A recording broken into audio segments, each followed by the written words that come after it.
that different than a tank?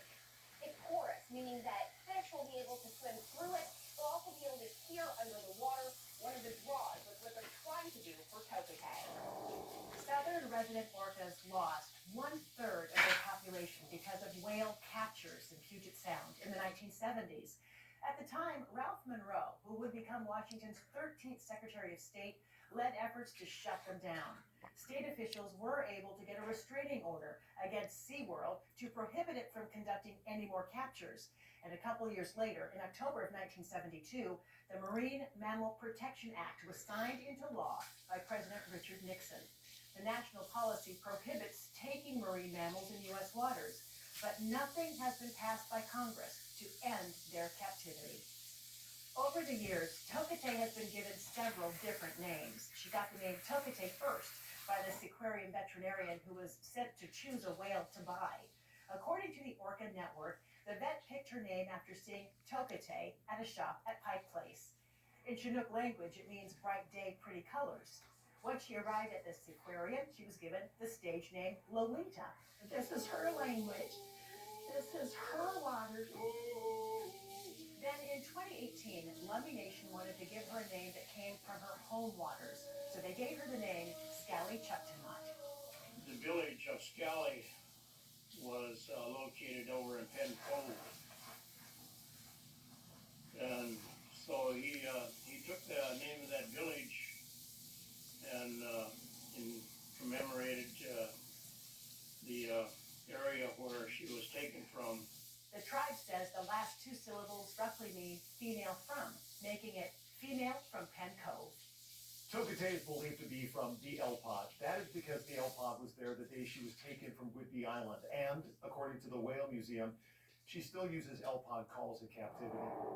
The El Pod, along with the J Pod and K Pod, make up the southern resident orcas. The El Pod is the largest with 32 orcas. The group often breaks up into smaller groups or subpods. At birth, they are assigned a number by the Center for Whale Research and then later given a name through an Adopt an Orca program. So, for example, L55 is also known as Nugget. The orca census started in 1976 after Tokate was captured, so she never got a number. Researchers have talked about symbolically assigning her as L0. J-Pod comprises 25 orcas. This pod is on the move. It's known to travel from lower Puget Sound all the way up to British Columbia.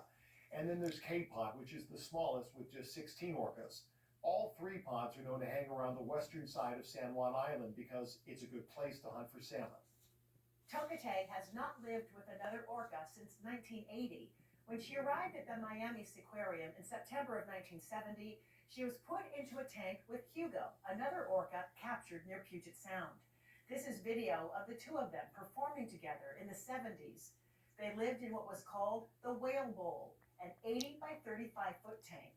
And this is where her remarkable character begins to show, that she accepted her circumstances. That's the way it is. Okay, I've got to live my best life in this circumstance, in this tank. Hugo died in 1980 from a brain aneurysm after repeatedly banging his head against the tank wall. Since then, Tokate has either lived alone or with dolphins.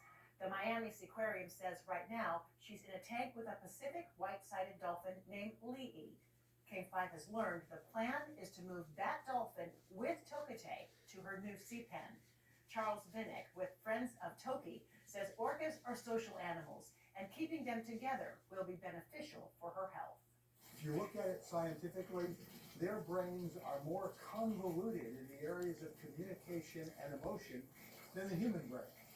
So we've seen evidence, certainly here with the southern residents, of their connection to one another, their connection to family. So having her with a companion, even if it's a dolphin companion she knows well, is certainly something that is ideal. Vinnick says they still need to make sure that regulators agree with all of these steps, but they're hopeful she won't be alone in the sea pen. He also says the trainers Tokate depends on most will be coming with her for the move. making Tokute feel at home before she even begins her journey. Sirens and all kinds of stuff that she's hearing in the air and in the waters, and she can't get away from any of that. The plan to play sounds from Puget Sound to help her adjust. Plus, it's been a long time coming for those who consider Tokite family. It's the healing of a family. It's the healing and reunification with her mother, her family, her relatives with us. The worldwide support she's getting from the Lummi Nation, and its hopes for her when she returns to the waters where she was born free. Everyone will be welcome to sing songs and joy and love, to let her know she's home.